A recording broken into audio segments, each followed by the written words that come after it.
In the meantime, I do want to get to another story that we are following very closely here, as take a look at that video. A truck collided with several vehicles and market traders in western Kenya, resulting in the tragic death of at least 51 people. On July 1st, 2023, an 18-wheel long-haul truck lost its brakes and went downhill quite fast. It was about 6:30 p.m.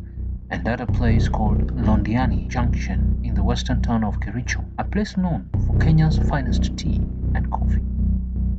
The unsuspecting vegetable vendors and motorbike taxis, known as boda riders, were standing at the junction. Vendors were selling to briefly stopped vehicles, most of which were passenger vehicles amongst private cars that were buying what is believed to have been supplies on their way to their destination.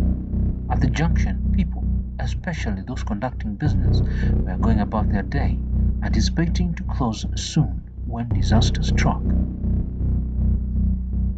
The ill-fated truck, ferrying cement in its container, gave no warning and gaining speed. It was all but sudden for over 55 people who lost their lives. It is believed that at least 35 people lost their lives on the spot, while the rest later died either inside the wreckages or during procedures to give them necessary medical attention. According to eyewitnesses, the driver of the truck was trying to avoid hitting a bus that was parked on the road after developing a mechanical hitch before losing control. He would then run an oncoming vehicle head-on, proceed to sway and hit an electricity pole that fell and flattened the motorcyclists that were standing and parked a few meters from it. The container would then dislodge and land on people by the side after flattening the parked passenger vehicles, trapping victims both in wreckages and others under it, and the rear end of the truck would also go ahead and follow suit, yet damaging and ending more lives. About 20 people would be injured, with most suffering severed limbs. All this in a flash is something that can only be described like a scene in a movie. Eyewitnesses who were at the scene recounted the scenario as sudden and one that the people involved wouldn't have escaped, at least not in time. The story caught the media and soon brought the whole country to a standstill, being yet one of the deadliest road carnages in recent times in Kenya. The impact of the accident was so huge that even international media couldn't refuse not to report on it.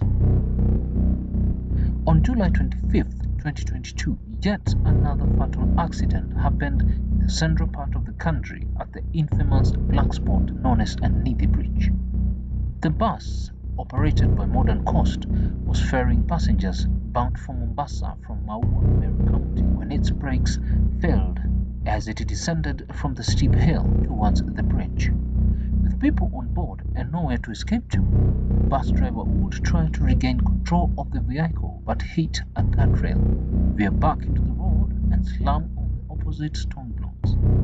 The bus would have its roof torn off on impact with the guard stones, roll in the air, plunge violently down the river slopes, and then crash to the riverbank 40 meters below the bridge, claiming yet 34 passengers, including the driver, on the spot. Nithi Bridge and Nithi River tragedy, where we have a bus that plunged into the river, which was about 40 meters down from the bridge.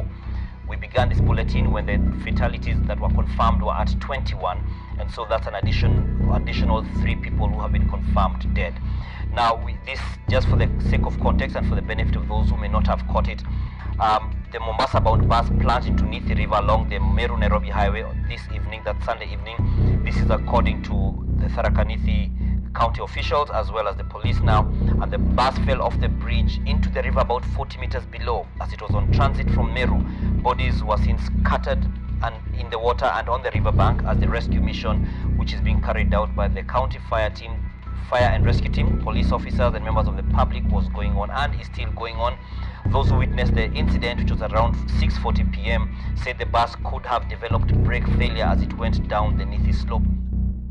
In fact, some of the first videos of the accident showed people still trapped in the bus, screaming in pain. The bridge, which bends from its start, is notorious for claiming lives at least once every year, with most of these accidents happening due to mechanical failures such as brakes.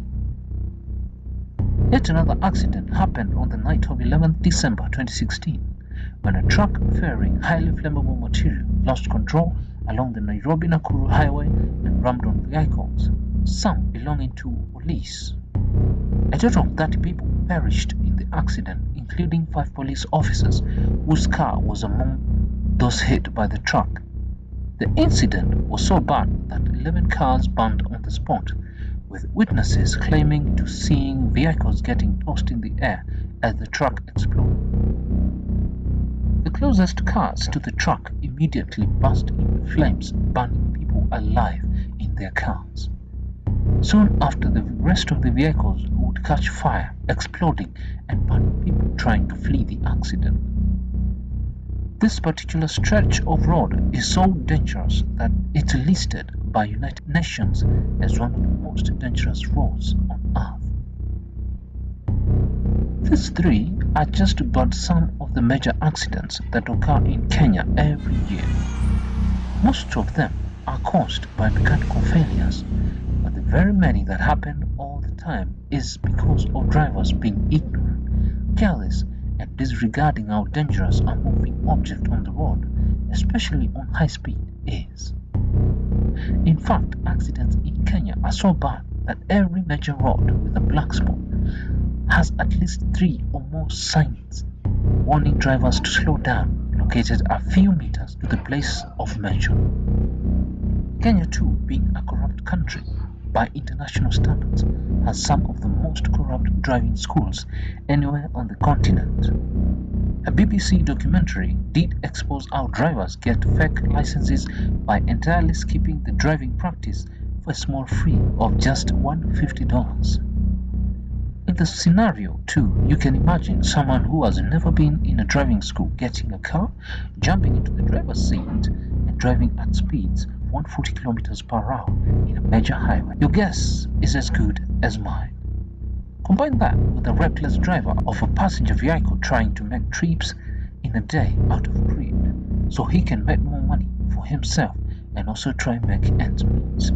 At the same time, and also a driver who is either intoxicated, fatigued, or not paying enough attention, and you start seeing why these deadly accidents happen in Kenya. Every year, 20,000 people in Kenya get into road accidents. About 5,000 of them perish, while almost 10,000 get seriously injured, and half the number gets maimed for life. It is a major practice in Kenya that immediately after an accident, the government quickly tries to set up speed bumps, forgetting signage most times and even failing to mark it properly, and ending up making the situation even worse and making drivers cause even more accidents for not seeing the bumps in the first place. An example is the flammable gas truck. It is said that the major cause of the accident was the bumps that appeared out of nowhere for a driver who had used the route severally, causing him to immediately try to stop the truck, end up ramming into vehicles and causing a massive fireball. In Kenya, drivers have all sorts of drama on the road, most especially PSV operators. Overlapping is the order of the day, with most of them trying to beat the notorious Nairobi traffic and other parts of Kenyan roads, especially in the urban areas. In Kenya, too, regard for lane discipline is non-existent. Where a driver wants to pass through a section of the road, he surely will. Others will make a U-turn in the middle of the road, loudly hooting and hurling insults at other motorists, for the road is for all, and they should be left to do as they wish on that road. Cases of road rage are also not so far-fetched. Competitions of who can get where faster are also common among PSV operators and sports car owners who, with supercharged blue metallic painted Subarus being the most recklessly driven and overtaking even 10 vehicles at a go, playing ludicrously loud music and even louder exhaust pipes that billow smoke and call fire at every gear change, in a pact to show the rest of the road users what a real car should look and sound like.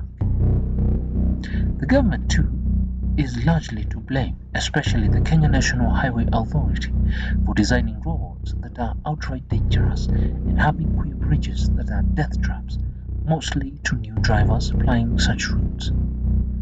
Take for example the Nithi Bridge. If you have ever used the Nairobi Meru Highway, black spot signs meet you absolutely meters to the stretch. The bridge itself curves on a bend and a slope. To make it even worse, it goes from double lane to single lanes at the bridge start and end.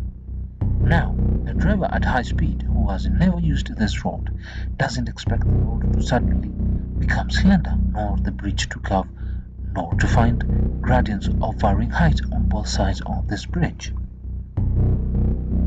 These factors then contribute to two deadly roads, one that is poorly designed and has incredibly bad fatality prevention.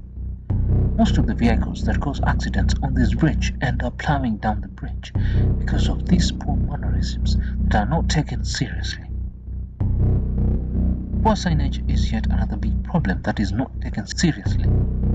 Use any road and see how many bumps are labeled. Use any road and see how many are marked as bumps that are visible to drivers at night. Use any road and find no road markings, no signs showing it's a bend road or steep slope or suddenly shrinks into a smaller road. All these parties are to blame here, but until the roads are well labeled by the Kenya National Highways Authority and qualified engineers and professionals build bridges as they should, with proper fatality prevention guardrails and blocks, these accidents will always plague the country on horrific levels day in, day out, until action is taken.